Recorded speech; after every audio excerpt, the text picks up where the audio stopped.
fight. I was actually going to ask you, are you not getting used to this yet? You know, the big stage, the O2 Arena? I've had some really good nights here, haven't I? It does feel like as home as the Echo does back in Liverpool. It's still an absolute spectacle and an honour to come down. And when you're a kid and you grow up and you're watching fighters fight in like arenas and you always want to go and do that. Yeah, I don't think it'll ever not be... What's the word? It just takes me breath away every time, and I'm probably not going to get used to it now. That should have been the answer. It's a tough one, right? Because you're coming back to have that experience, but the last fight you had here was so special and so amazing. Do you have to kind of put that out of your mind? So do you just think like, oh, I don't have to live up to that last one. I just got to focus on what we're doing this Saturday? 100%. That spin an elbow means fuck all on Saturday, doesn't it? That's not going to win me the fight, living off the last fight. But what it has done is give me the belief, and it's give me the mental fortitude more to come into this one and know really what I'm capable of. I think you all may have seen it last time we was here. I was calm, I was collected.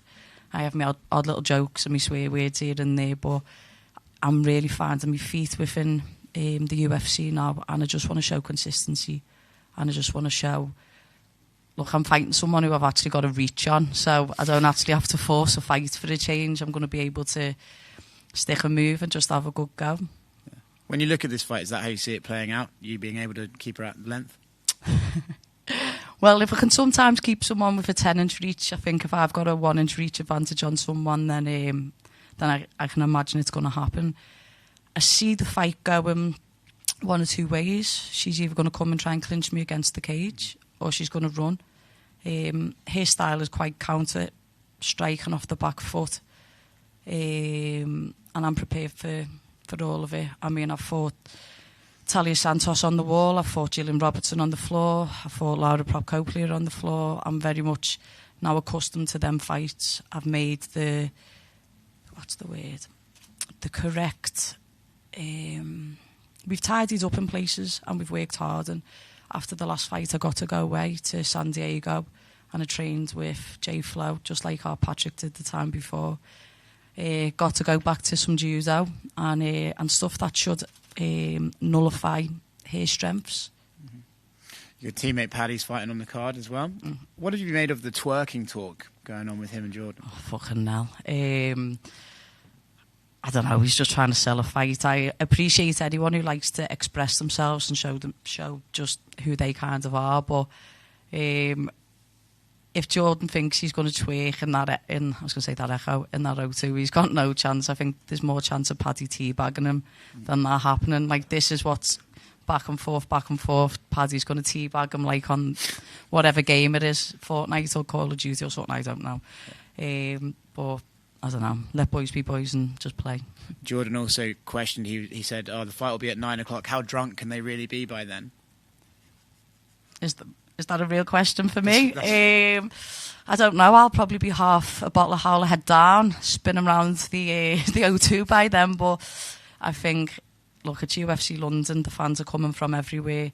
Half of Liverpool, well, most of Liverpool will be in there. Manchester for Tom. And I just think the atmosphere may be more than the last time.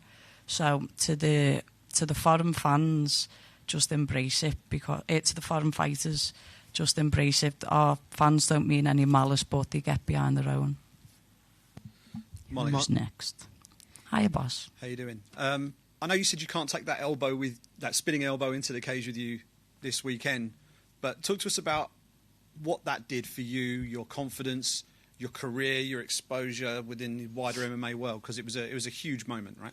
It kind of blew up, didn't it? The internet kind of blew up off that elbow, and for me it just solidified I am who I say I am. And prior to the UFC I had finishes and really nice ones with my hands, and this time I just got that moment where everyone got to really realise, fuck, that is what she's about. So moving forward from that, sometimes in a loss you have to take more lessons, but in that win I think I learned more lessons than the previous losses that I've had. I've went away and I've worked so hard on my grappling.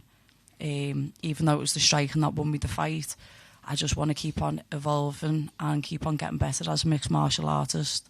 And I think I'd just reiterate what I said before, like, my feet are permanently cemented into the floor. It's not gone to my head. I've gone from the I just want a bevy girl to the elbow girl, and I wonder what we'll get on Saturday night, what I'll be next. I know you're someone who will always fight with their heart on their sleeve, but how much has being able to fight more with your head in the last few fights been a game changer for you? Yeah, I think you can all probably see me progression as a mixed martial artist, and my fight IQ has risen. I think Paul Rimmer, Adam Ventry, Ellis Hampson and Joseph McNally, I've really started to calm this, even though I know in the fight the tempo is a lot and it's fast.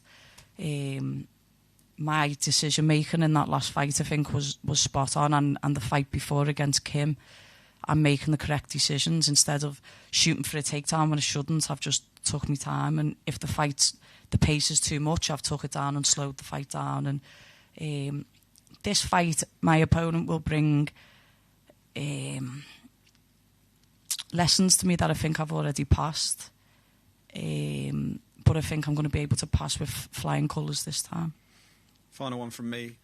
Looks like you're having the time of your life right now. You know, everything's going absolutely superbly for you. But this is the toughest sport on the planet, right? And the minute you take your eye off the ball, you get humbled real quick. So how are you managing to balance all of this with the increased exposure, the fact you're much more famous, and, you know, your career is on the up and up, but while also keeping your feet firmly on the floor? I think notoriety and all of that kind of thing means fuck all.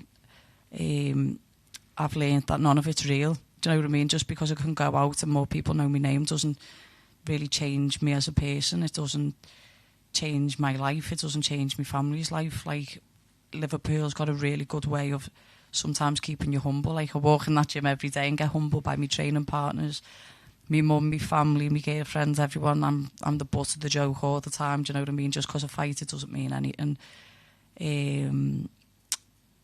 I've tried to be more of a role model and less of just the bevier. I've tried to drink less and do more for my community since getting more notoriety, so I think that always keeps you humble. And through all of this journey and through everything and through the last fight, I've just realised I just want to be a world champion. I just want to be a world champion again. And I can't look too far in the future. I just have to take every day and every fight as it comes. But like I say, I can't live off that performance forever, can you? You need to make sure that the next one outdoes that. However, the finish may not ever outdo that last one. The fighting IQ and the decision making should and will. Brilliant, thank you. Molly right here. Hi. Hi. You know, when people talk about that event in March, and many fans and just pundits saying that was maybe the best fight night, if not arguably one of the best events ever in the definitely UFC. Was, lad. Definitely was. She's about to be there, but it definitely was. Well, my question is, when you're next up, you've seen, you know that the English and the European fighters are doing well. How much did that affect you, whether it be confidence, whether it be pressure, or anything else in your energy? All Molly McCann needs is a crowd. That's all I need. I couldn't do COVID. I was fortunate enough to go to Fight Ireland and be treated like an absolute queen over in Abu Dhabi. I was fortunate enough to fight in the Apex while still in the bubble. I couldn't do it. I just couldn't lift myself up to that kind of atmosphere. There was none. You give me 50 drunk fans and I'll still give you the fight of my life. But listening to that O2, being in that changing room when me and Patrick was getting ready, and we was watching it before we left, whilst we was on the way, and near enough every GB fighter was getting the finishes and getting the wins, and you could just feel the momentum, and the momentum was building. And the second I heard my walkout tune and just looked at everyone, and it was massive for me to see I hadn't won in the COVID, so to walk out and that many people be cheering for me and wanting me to win really, really blew me away. And then I had said the whole fight week and the whole fight camp, this is for yous. I understand like how long yous have waited. It's as long as we've waited for this fight night back in London. And I just knew what I was ready to give, and I know it'll be a similar case on Saturday. Do you feel that the European fighters have some pressure going into this one? Because the last one was so good, it's almost like, oh my gosh, everyone has to deliver again. And you're only responsible, obviously, for your own fight. But do you feel like collectively there is a bit of that kind of energy going into this? I think as long as you don't let the ego run away with yourself after wins, like what we've all managed to do. And Tom Aspinall's like a really good example of it. Good win, good win, good win. Doesn't let him run away, doesn't add pressure to him. He just gets on with his job. I think as long as you're focused, I don't think there's any more added pressure. From that last fight, my life completely changed in terms of sponsorship. I don't have to go into a fight now worrying about, what if I lose, I'm only going to get half. Would that even cover 6 months, like rent and bills and all that kind of stuff? I get in there and I feel like a diamond's created, like pressure creates diamonds, and I'm ready to just keep on creating. So will I feel the pressure? No. Will I feel nerves of having a fight? 100%. Who doesn't? I'm just ready to have a go, to be honest, mate. My final question. Are you the only teammate who's allowed to call Paddy Patrick?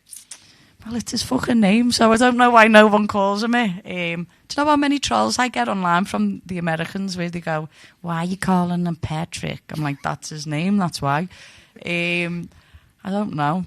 He just calls me the meatball and I just call him Patrick. It's been that way since he had braces and I was working at Subway. Thank you. Molly, you mentioned obviously about your life changing, about financially not having to worry going into a fight. How does that affect you mentally, not having that kind of pressure about, I need to win this in order to pay my bills? I think most people who watch the sport and most people in here love what they do, and sometimes everyone's thinking, oh, am I going to make it to the end of the month? Because sometimes you're not getting paid like a lot, do you know what I mean? I wouldn't say I've got outrageous amounts because there's probably half the card earn more than what I earn, but just not having the extra. When you're going to a fight and you're in camp, you just want to be thinking, I'm going to improve there, I'm going to get better there. I think when you start having to think about money and survival post-fight, it can just be detrimental to your thought process. And when I'm in the cage, if I'm in a compromising situation, I want to be thinking, stop here passing, stop the arm, stop the elbow. I don't want to be thinking, fuck, if she moves here and I'm over, I'm not going to be able to pay me bills. And I've been really fortunate that Barstool's come in, give me a sponsorship deal where I'm comfortable to just give my whole self and to training. And I think every fighter does. By hook or by crook, we all find a way to make it work, whether you have to have 2 jobs outside of it. Everything that you do, you'll always give your best to it. But I just feel like I'm in a position now where I can just ultimately give my whole self to every training session. And instead of having to go and do other stuff, I can just put the Normatec on and recover. I can go for a cryotherapy. I can go for a walk with my dog Frank and just relax and take in the sun that's not really ever in Liverpool, do you know what I mean? But it's harder in some ways because you're probably more broken because you're training harder and you're giving more. But there's less pressure, which is better. You know, you mentioned about, you know, being more grounded, being very calm, focused, and we definitely saw that before your last fight as well. You know, how much of a difference does that make in your performance when you are kind of mentally grounded, mentally focused? How much does that affect the way you perform?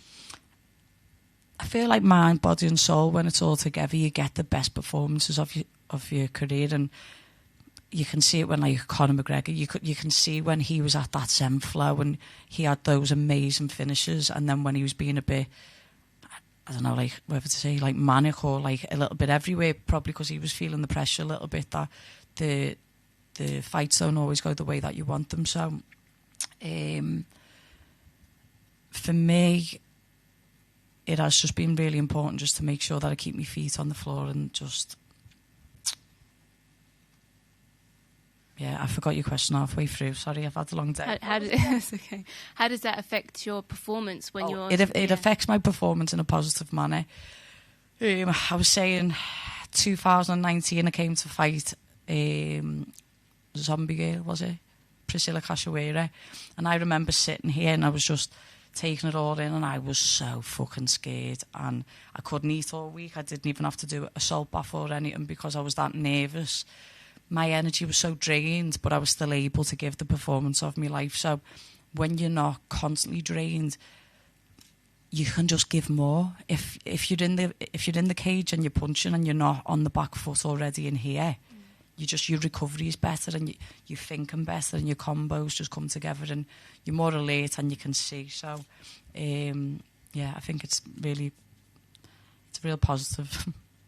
And, you know, when you think about the fight this Saturday, how do you envision it? How do you see it going down in your head?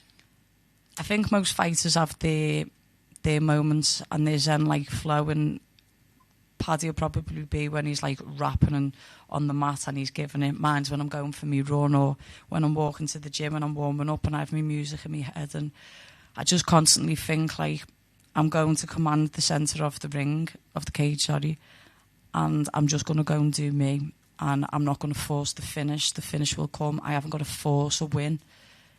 And I do feel, and I have envisaged, and in training, it's all mirroring together that I will get the finish.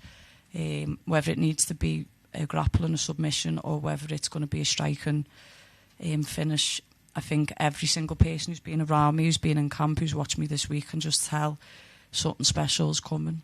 So Dan Hardy said to me, off the back of that last fight, is kind of like 3 wins. I went, what do you mean, lad? And he went, just in here, you'll just be a different animal, and you can kind of carry the momentum and the self-belief moving forward. So I believe that's where I'm at. Thank you. No problem. Molly, just in terms of you and Paddy going global from Liverpool, how does that actually feel to represent Liverpool and to just go global with your best mate? It's a bit of a mad one, to be honest, because I think in the summer, Graham Boylan managed to do a really good job for me to go from like New York to Phoenix to San Diego, and I got to go and train and do loads of like public like meet and greets and fucking all mad podcasts and meeting all just amazing people. And I remember I always say this, there's a song, I think it's called Oh What a Night, and me and Paddy always sing it, and we was driving to Six Flags from San Diego, so he was going to a theme park, and I looked at him and I looked at his fiancée Laura, and I turned it up and I went, never forget this moment. And he was like, what do you mean? I was like, this song, this moment, we're kids from Liverpool who grew up a council estate with nothing, and we're just out here living, I suppose you could say best life, but just everything we've worked for. And the good thing is we epitomise being a Scouser. And some people might not like it, but I know everyone back home is proud of us, because we just try and be honest, we try and just tell the truth, we try and be funny, and we try and give paying customers and working class people what they deserve when they're paying and when they're watching. And at the end of the day, it's prize fighting, it's gamesmanship and sportsmanship, and you want to see it all, so we try our very best to give that to everyone.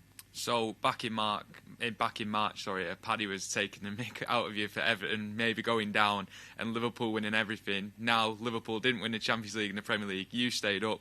You were at Goodison Park celebrating. That must have been mega.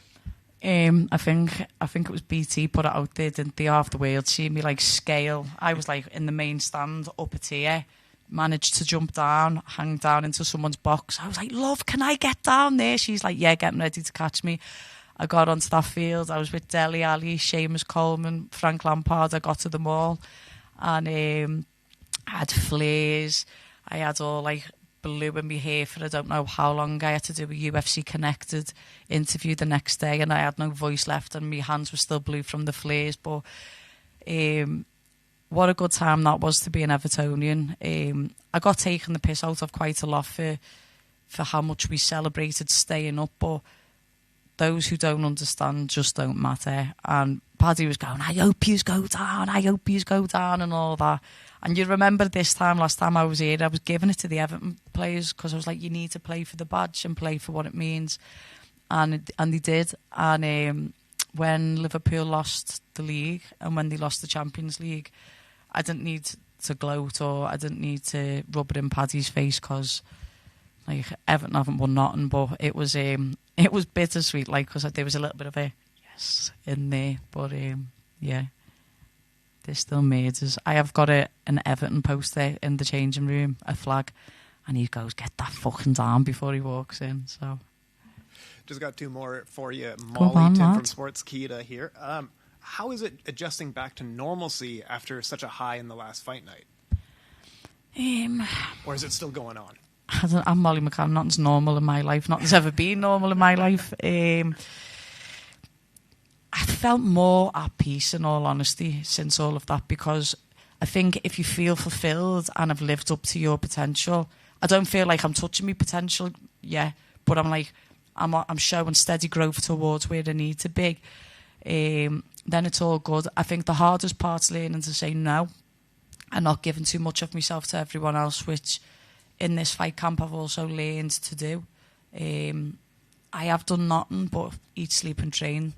I've probably done 2 media obligations the whole camp because I haven't tried to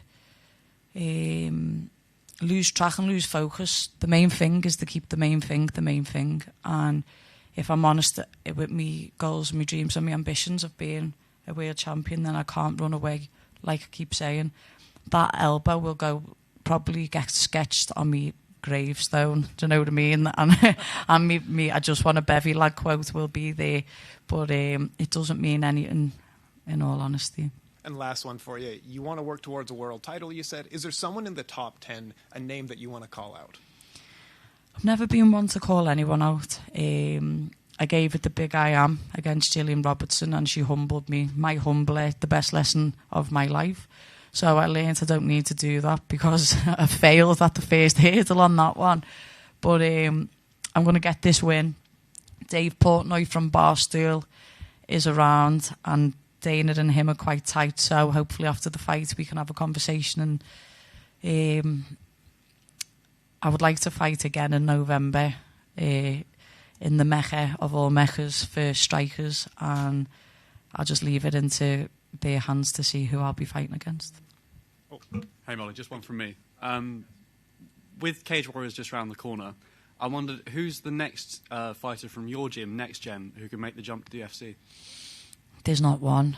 There's a few of us. I think me and Patrick will be going to watch after the weigh-ins because our boys are on the prelims so that we can all get a scran together and enjoy the Friday night. But you've got Nathan, you've got Luke Riley, you've got Adam Cullen, you've got... I don't really wear makeup, do I? I've got mascara in my eye and it's stinging. That'll teach me. What's my lad from Warrington called again? Nick, what was our middleweight world champion called? His name's just completely gone from my brain. No. Oh my God. Yeah, Bonnet. Sorry, I've had so much going on. Matt Bonnet, I'm really sorry for that one, lads. All of these are ready, and they'll be ready for world titles and Cage Warriors before we move forward. But it's really nice to step on the mat knowing you're in the presence of people who are levelling you up. The last day of my training camp, I got in a taxi on the way to the gym and he went, "Fucking hell, Gail, you look like shit." I went, "What, do you want me to be looking fresh as fuck at the end of a fight camp?" Because I was like, if that's the case, then I'm not training with the right people, am I? I mean, they're not hating me, don't get me wrong, but I'm giving me like life to the camp. But Next Gen versus the world, and soon we'll be making the O2 just a club show. Sorry, cheers.